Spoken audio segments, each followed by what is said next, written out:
ஆன்மீகத்தை தேடி நேயர்களுக்கு வணக்கம். நான் டாக்டர் தீபார்லாலன். இன்னைக்கு நம்ம என்ன டாபிக் பற்றி டிஸ்கஸ் பண்ண போகிறோம் அப்படின்னு சனி வக்ர பயிற்சி பலன்கள் தாங்க பார்க்க போகிறோம்.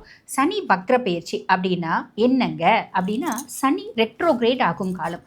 இது தமிழ்லேயே எங்களுக்கு புரியலன்றோம், இதில் வேறு ரெட்ரோகிரேட் அப்படின்னு வேறு சொல்கிறீங்க, புரியலைங்க அப்படின்னா ரொம்ப எளிமையாக சொல்லணும் அப்படின்னா, சனி பகவான் ஸ்லோ டவுன் ஆவார் அப்படின்னு சொல்லலாம். அவர் பொதுவாகவே மந்த கிரகம் தான். இந்த காலகட்டம் அவர் இன்னும் கொஞ்சம் பார்த்திங்கன்னா நிதானமாக மூவ் பண்ணுவார் அப்படின்றது உண்டு. இது நிதானமாக மூவ் பண்ணுறதுனால அவர் பின்னோக்கி செல்வது போல தோன்றும். இப்போ அவர் மீனத்தில் இருக்கார் இல்லைங்களா, மீனத்திலேருந்து கும்பத்துக்கு வர போகிறாரா, பின்னோக்கி சென்றா அப்படின்னு நிறைய பேருக்கு சந்தேகம் வரும். மீனத்துலேருந்து அவர் கும்பத்துக்கு வர்றது இல்லைங்க, நட்சத்திர பாதங்களை கடப்பார் அப்படின்லாம். இப்போதைக்கு பார்த்திங்கன்னா 8/10/2026 வரைக்கும் ரேவதியில் இருப்பார். அதுக்கப்புறம் உத்திரட்டாதியில் போவார். சரி, இந்த சனி வக்ர பயிற்சி எப்பங்க அப்படின்னா, ஜூலை மாதம் 27லேருந்து டிசம்பர் மாதம் 11ஆம் தேதி வரைக்கும். சனி இப்போ தான் பயிற்சி ஆனாருன்னு வீடியோ போட்டீங்க, இப்போ சனி வக்ரகதின்னு வீடியோ போடுறீங்க, வக்ர பயிற்சின்னு வீடியோ போடுறீங்க அப்படின்னா, இவங்களுக்குலாம் இந்த அஸ்ட்ராலஜிஸ்ட்லாம் வேலையே இல்லைப்பா. இது வேலையே இல்லாமல் செய்யக்கூடிய விஷயம் இல்லைங்க. உங்களோட நல்லதுக்காக நாளைக்கு இது நடக்க போகுது, நீ உஷாராக இருந்துக்கோ. கெட்டது நடக்கணும் அப்படின்னா, நாளைக்கு இது நல்லது நடக்க போதுமா, நீ கொஞ்சம் இதுலேயும் பக்குவமாக இருந்து சூசகமாக இருந்து சில நல்ல விஷயங்களை பேக்கப் பண்ணி வச்சுக்கோமா. அந்த மாதிரி உங்கள் மேலே அதீத அக்கறையினால் இந்த பதிவுகள் அப்படின்னு சொல்லலாமா. சரிம்மா, இப்போ நான் ஏற்கனவே சொன்னேன், ஜூலை மாதம் 27ஆம் தேதியிலேருந்து டிசம்பர் மாதம் 11ஆம் தேதி வரைக்கும் பார்த்திங்கன்னா சனி பகவான் வக்ரகதி அடைஞ்சிருக்கார். இந்த சனி பகவான் வக்ரகதி அடைஞ்சிருக்கிறது அப்படின்றது 138 நாட்கள். 138 நாட்களில் உங்கள் வாழ்க்கையில் ஒரு மாற்றம் அப்படின்றது வரும். எந்த விதத்தில் மாற்றம் வரும்? ஒவ்வொரு ராசிக்கும் ஒவ்வொரு விதத்தில் மாற்றம் வரும். பொதுவாக இந்த சனி வக்ரகதி அப்படின்றது பார்த்திங்கன்னா, எப்போ சூரியன் 5, 6, 7, 8, 9ஆம் பாவங்களில் போகிறாரோ அப்போ சனி ஆட்டோமேட்டிக்காக வக்ரகதி அடைவார். இதுதான் ஒரு சீக்ரசி, ஓகேங்களா? அதுக்கும் மேலே இந்த சனி வக்ரகதி அடையக்கூடிய காலகட்டம் நம்ம பார்த்திங்கன்னா, ஒய் திஸ் டிலே, ஏன் நம்மளை சுற்றி எல்லாமே நிதானமாக செயல்படுது அப்படின்ற மாதிரி தோணும். நம்மளோட கர்மிக் பார்த்திங்கன்னா எஃபெக்ட்ஸை அனுபவிக்கக்கூடிய காலம் அப்படின்னு சொல்லலாம். நம்மளோட கர்ம வினைகளை அனுபவிக்கக்கூடிய காலம் அப்படின்னு சொல்லலாம். அப்போ இன்னொரு ஆஸ்பெக்டில் சொல்லணும் அப்படின்னா, உறவுகள் டெஸ்ட் மோடில் போகிற மாதிரி தோணும். இப்போ பெரும்பாலும் உறவுகள் எப்பயுமே டெஸ்ட் மோடில் தானங்க போகுது. அப்படின்னாலும் இந்த காலகட்டம் நம்மளுக்கு பார்த்திங்கன்னா ரொம்ப எளிமையாக சொல்லணும் அப்படின்னா, நடக்கும் அப்படின்றது நடக்காமல் போகிறதுக்கு வாய்ப்பு உண்டு. நடக்கவே நடக்காது அப்படின்னு நம்ம யோசிச்சுட்டு இருந்தால் பல முக்கியமான விஷயங்கள் ரொம்ப சிம்பிளாக நடந்துடுறதுக்கான வாய்ப்பும் உண்டு. அப்போ என்னை சுற்றி என்னதான் நடக்குது அப்படின்னு நம்மளுக்கே ஒரு குழப்பம் ஏற்படக்கூடிய காலகட்டம் அப்படின்னு சொல்லலாம். பொதுவாக இந்த சனி பகவான் வக்ரகதி அடையும் போது சனி பகவான் நேர்கதியில் பார்த்திங்கன்னா எந்த அளவுக்கு ஸ்பீடாக ட்ராவல் பண்ணுறாரோ அதை விட உள்முகமாக ரொம்ப ஸ்பீடாக ட்ராவல் பண்ணுவார் அப்படின்றது உண்மை. அப்படின்னா என்ன அர்த்தம்? அவரோட ஆற்றல் அதிகமாக இருக்கும் அப்படின்றது உண்மை. சரி, இப்போ நேரத்தை வீண் பண்ணாமல் உங்கள் ராசிக்கு சனி பகவான் என்ன மாதிரி பலன்களை கொடுக்க போகிறாரு அப்படின்றத பார்க்கலாம். ஆனால் ஒரு விஷயம் உங்களுக்கு தெளிவாக இன்சிஸ்ட் பண்ணுறேன், அது என்ன அப்படின்னா, வீடியோ தயவு செஞ்சு ஸ்கிப் பண்ணாமல் பாருங்கள். காரணம் என்ன அப்படின்னா, இந்த சனி பகவான் வக்ரகதி அடைஞ்சிருந்தாலும் குருவினோட பார்வையினால் சனி பகவான் வக்ரகதி அடைஞ்சிருக்கிறது. அது முற்பகுதியாகவோ ஒரு பின்னாடி பார்த்திங்கன்னா 40 நாட்கள், இந்த 138 நாட்களில் அப்ராக்சிமேட்லி 40 டேஸ் சனி பகவான் வக்ரகதி அடைஞ்சிருப்பார். ஆனால் குருனோட நேரடி 9ஆம் பார்வை சனி மேலே இருக்காது. ஏன்னா குரு பகவான் என்ன பண்ணுவார்? அதிசாரமாக சிம்மத்துக்கு பயிற்சி ஆவார். அதிசாரமாக குரு எதுக்கு சிம்மத்துக்கு பயிற்சி ஆகிறாரு? ரொம்ப சிம்பிளாக சொல்லணும்னா, அடுத்த வருஷம் குரு பயிற்சியில் நான் உனக்கு இந்த மாதிரி எஃபெக்ட்ஸ் எல்லாம் கொடுக்க போகிறேன் அப்படின்றதுக்கு ஒரு டீசர் அப்படின்னு சொல்லலாம். ஆக நாங்கள் 2 பகுதியாக சொல்லுவோம். குருவின் பார்வையில் சனி வக்ரகதி, குருவின் பார்வை அல்லாத சனி வக்ரகதி பலன்கள் அப்படின்றது முழுசாக பாருங்கள். நேரத்தை வீண் பண்ணாமல் சட்டன் வீடியோக்குள்ளே போயிடலாம் வாங்க.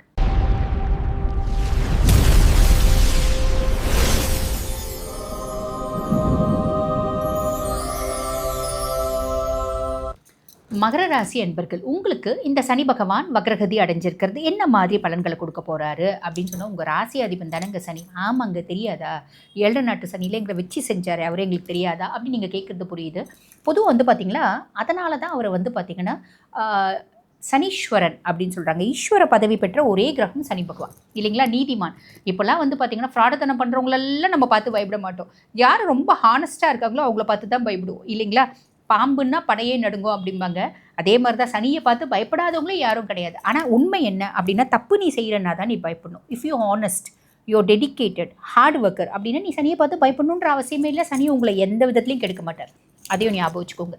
சரி, அப்படி இருக்கும்போது ராசியாதிபனாகவே இருந்தாலும் எனக்கு கரிசனம் கிடையாது, பாரபட்சம்லாம் நான் பார்க்கவே மாட்டேன். அதனால் அவங்களோட கர்ம வினைகளுக்கு ஏற்ற மாதிரி நான் நிறைய பலன்களை கொடுத்தேன், கெடு பலன்களை. இதுதான் சனியினோட ஒரு பலன்கள் அப்படின்னு சொல்லலாம். அதுக்கும் மேலே தசாபுத்தி நல்லா இருந்தவங்க எஸ்கேப் ஆயிட்டாங்க. தசாபுத்தி நல்லா இல்லாதவங்க பொதுவாக ஒரு வார்த்தை சொல்லுவாங்க, தசநாதன் செய்யாததை புத்திநாதன் செய்யான், புத்திநாதன் செய்யாததை கோச்சாரன் செய்யான்னாங்க. அப்போ தசை நல்லா இருந்தவங்க சனியினோட கிடுக்கு புடியிலேருந்து ஏறக்குறைய ஒரு 60% எஸ்கேப் ஆயிட்டாங்க. தசை நல்லா இல்லாதவங்க 100% சனியினால் பாதிக்கப்பட்டாங்க அப்படின்றது உண்மை. ஆனால் அப்படி எல்லாமே வறுத்தெடுத்தும் சனி பகவான் இப்போ என்ன பண்ணியிருக்காரு, உங்களுக்கு சகாய சனியாக வந்திருக்காரு. எல்லா விதத்துலையும் நான் ஹெல்ப் பண்ண போகிறேன்ப்பா, என்னென்னத்தெல்லாம் உங்ககிட்டேருந்து பிடுங்கினேன் அத்தனையும் நான் வந்து க்ளீனாக கொடுக்க போகிறேன் அப்படின்ற ஒரு மைண்ட் செட்டில் வந்திருக்காரு. அப்போ சனி சகாய சனியை வந்து இன்னும் பெருசாக எந்த சகாயமும் செய்ய ஆரம்பிக்கல. அதுக்குள்ளே வக்ரகதி அடைஞ்சிட்டாரு. வக்ரகதி அடைஞ்சா என்னம்மா, குருனோட உச்ச பார்வை 9ஆம் பார்வை சனி மேலே இருக்குது. அப்போ அவர் எல்லா விதத்துலையும் உங்களுக்கு ஹெல்ப் அப்படின்றத செய்ய தான் போகிறாரு. எதெல்லாம் உங்ககிட்டேருந்து பிடுங்கினாரோ சாலிடாக அதெல்லாம் கொடுக்க போகிறாரு 2028 வரைக்கும். கவலைப்பட வேண்டாம். அதுக்கும் மேலே சனி பகவான் உங்களுக்கு 1 மற்றும் 2க்கு அதிபன். உங்கள் சுயஸ்தானத்துக்கும் அவர் தான் அதிபன். 2ஆம் பாவம் தன குடும்ப வாக்குஸ்தானத்துக்கும் அவர் தான் அதிபன். இப்போ நிறைய மகர ராசி அன்பர்களுக்கு அவங்க சுயம் சார்ந்து நிறைய யோஜனைகள் இருக்கலாம். எல்லாரும் பாருங்கள், என் கூட வந்து பார்த்திங்கன்னா படித்த பிள்ளைங்க, ஸ்கூல்மேட்டு, கிளாஸ்மேட்டு, அவங்களாம் வந்து வெளியூருக்கு போயிட்டாங்க, வெளிநாட்டுக்கு போயிட்டாங்க, ஊருக்கு வராங்க, கிராமத்துக்கு வராங்க அப்படின் போது கோட்டு சூட்டு பூட்டெல்லாம் போட்டு சும்மா ஜம்முன்னு வராங்க. நான் இன்னும் அதே மாதிரி ஒன்றை வேஷ்டி கட்டிக்கினே இருக்கேன் அப்படின்ற மாதிரி யோஜனைகள் இருக்குது. அப்படின்னா அவங்கெல்லாம் வந்து பாருங்கள் பெரிய லெவலில் டெவலப் ஆகிட்டாங்க. நான் இன்னும் பெருசாக டெவலப் ஆகலைங்க, நான் ஹார்ட் ஒர்க் தான் பண்ணுறேன், பெருசாக டெவலப் ஆகலைங்க. இந்த காலத்தில் ஹார்ட் ஒர்க் பண்ணுறவங்க எங்கெங்கே டெவலப் ஆகுறாங்க, ஃப்ராட் ஒர்க் பண்ணுறவங்க தான் டெவலப் ஆகுறாங்க இல்லையா? ஆனால் நம்மளால் ஃப்ராட் ஒர்க்லாம் பண்ண முடியுமா? நம்மளாம் அதுக்கெலாம் லாய்க்கப்பட்டு வருமா? லாய்க்கப்பட்டு வரமாட்டோம். ஏன், நம்ம தான் சனியினோட ராசியில் பிறந்துட்டோமே. நம்ம அப்படி ஃப்ராட் ஒர்க் பண்ணால் நம்மளுக்கு எப்போ சனி ஃபேவர் இல்லாத வரானோ அப்போ க்ளீனாக போட்டு தள்ளுவோம் இல்லைங்களா? எல்லாருக்குமே அதே நிலைமை தான். யார் ஃப்ராடு பண்ணாலும் சரி, ஓகே, டெம்பரரியாவது ரொம்ப பளிச்சுன்னு தெரியுறாங்க இல்லையா? அதனால் நம்மளுக்கு ஒரு மன கஷ்டம் இருக்க தான் செய்யும். ஆனால் உண்மை என்ன அப்படின்னா, இந்த காலகட்டம் சுயம் சார்ந்து உங்களுக்கு ஏகப்பட்ட ஆசைகள் இருக்குது, ஏகப்பட்ட யோஜனைகள் இருக்குது. நான் இப்படி டெவலப் ஆகணும்னு நினச்சேன், அப்படி டெவலப் ஆகணும்னு நினச்சேன், இந்த ஊருக்கு போகணும்னு நினச்சேன், அந்த ஊருக்கு போகணும்னு நினச்சேன். சில ஆசைகள் ஷார்ப்பாக வந்து பார்த்திங்கன்னா நிறைவேறும், சாலிடாக நிறைவேறும், மாற்றுக்கிறதே கிடையாது. அதே மாதிரி பார்த்திங்கன்னா 2ஆம் பாவத்துக்கும் அவர் தான் அதிபன். மகரத்தை பொறுத்த வரைக்கும் மெழுகுவர்த்திகள் தான் எரிஞ்சு வெளிச்சத்தை கொடுக்கக்கூடியவங்க மகரம். குடும்பத்துக்காக நான் செஞ்சு நான் வந்து பார்த்திங்கன்னா யாரும் எனக்கு திருப்பி செய்யலை. 7 நாட்டு சனியில் சனி காமிச்சு கொடுத்துட்டார். பா, உங்கள் அக்கா நீலம்ப்பா, உன் தம்பி வந்து பருப்பா பச்சை, உங்கள் அம்மா வந்து சிவப்பு அப்படின்னு எல்லாரோடைய கலர்ஸையும் காமிச்சு கொடுத்தாரு. ஆனால் நான் எல்லாரையுமே வெள்ளையாக தான் நினச்சேன், ஏன்னா என் மனசு வெள்ளை. ஆனால் இப்போத்திய காலகட்டம் அவங்களாம் என்ன கலர்ஸுன்னு தெரிஞ்சாலும் ஓப்பா, அவங்கவுங்க குணம் அவங்கவுங்களோட, நான் வந்து நல்லது செஞ்சே பழகிட்டேன்ப்பா, என்னால் கெடுக்க முடியாது அப்படின்ற மாதிரி நீங்கள் வந்து பார்த்திங்கன்னா நல்லது செஞ்சிட்டே இருப்பீங்க. அப்போ உங்கள் வீட்டில் இருக்கவங்க புரிஞ்சுப்பாங்க, அடடா நம்ம எவ்வளோ செஞ்சோம், எவ்வளோ அடித்தாலும் இவன் தாங்குறானேப்பா, இவன் ரொம்ப நல்லவன் அப்படின்ற மாதிரி அவங்களே உங்களுக்கு வந்து ஒரு மரியாதை, உங்களுக்குன்னு இருக்கக்கூடிய அங்கீகாரம், உங்களுக்குன்னு ஒரு ரெஸ்பெக்ட், குடும்பத்தில் உங்களுக்குன்னு ஒரு இடம் அப்படின்றத கொடுப்பாங்க. இது ஒரு பெரிய ப்ளஸ். அதுக்கும் மேலே சமுதாயத்தில் உங்களுக்கு ரெஸ்பெக்ட் இருக்கும். உங்கள் சொல்வாக்கு செல்வாக்கு உங்களை சார்ந்தவர்கள்கிட்ட அதிகமாகும். புரியுதுங்களா? ஸோ ரொம்ப நாளாக வெளிநாடு போய் சம்பாதிக்கணும்னு ஆசைப்பட்டேன்ப்பா, இப்போ வெளிநாடு போகிறதுக்கான வாய்ப்பு உண்டு. எல்லாமே கிடையாது, நான் இவ்வளோ ஆசை வச்சுருக்கேன், அத்தனையும் நிறைவேறாது. இவ்வளோ ஆசை வச்சுருக்கேன், அதில் இவ்வளோ ஆசைகள் சிலது நிறைவேறும். சூப்பர். இது சனி பகவான் வக்ரகதி அடைஞ்சு குருனோட பார்வையில் இருக்கக்கூடிய பலன்கள். இப்போ சனி பகவான் வக்ரகதி அடைஞ்சிருக்காரு குருனோட பார்வையில் கடைசி 40 days. அப்போ என்ன ஆகும், நான் திருப்பி வந்து பார்த்திங்கன்னா ஓட ஆரம்பிப்பேன், திருப்பி ஹார்ட் ஒர்க் பண்ண ஆரம்பிப்பேன். திருப்பி பொதுவாக மகரம் வந்து பார்த்திங்கன்னா 24 மணி நேரம் 365 நாளும் உழைக்கிறதுக்கு யார் ரெடி கை தூக்குங்க அப்படின்னா 12 ராசியில் ரிஷபம் கை தூக்கும். அதுக்கப்புறம் வந்து பார்த்திங்கன்னா மகரம் கை தூக்கும், ரிஷபமும் கை தூக்கும்.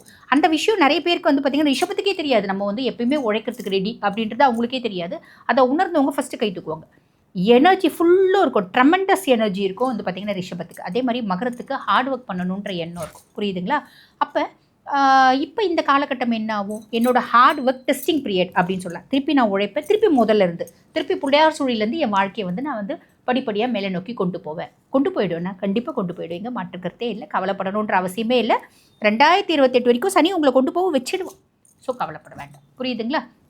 சரி, அப்போ மகரத்துக்கு என்ன மாதிரி பலன்கள் அப்படின்றது புரிஞ்சுட்டீங்க. வழிபாடுமா, நீங்கள் தான் மகரத்தில் பிறந்திருக்கீங்களே, உங்களுக்கு ராசி அதிபன் யார், சனி இல்லையா? சனிக்கு யார் கடவுள்? சனிக்கு சிவன் தான் கடவுள். நீங்கள் மகரத்தில் பிறந்துட்டீங்க, கும்பத்தில் பிறந்துட்டீங்க அப்படின்னா நீங்கள் சிவனை தான் போய் கும்பிடணும். என்னால் சிவன் கோயிலெல்லாம் போயிட்டு பெருசாக கும்பிட முடியாதுமா, என் மனசில் ஈக்க மாட்டேங்குது. என் மனசில் அவ்வளோ பிரச்சனைகள் இருக்க தான் செய்யும்.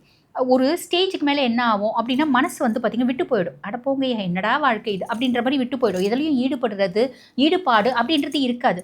அப்போ நம்ம என்ன தான் பண்ணணும்? சிவனை எப்படி தான் வழிபாடு பண்ணணும்? சிவன் கோயிலில் போய் உட்காருங்கம்மா, உட்கார்ந்தாலே போதும், நிறைய நல்லது நடக்கும். ஈசனை பற்றி மட்டும் சொல்லணும் அப்படின்னா நீ என்ன அப்படி உருக்கு, இப்படி வேண்டு, அப்படி வழிபாடு பண்ண, அதெல்லாம் ஈசன் எதிர்பார்க்கறதே இல்லை. உள்ளன்போடு ஈசன் முன்னாடி நீ போய் உட்கார்ற, அதுனா மட்டும் போதுமானது. அன்பே சிவம், ஞாபகம் வச்சுக்கோ. ஜஸ்ட் கோயிலில் போய் உட்காருங்கம்மா, நிறைய நல்லது நடக்கும். வாழ்த்துக்கள்.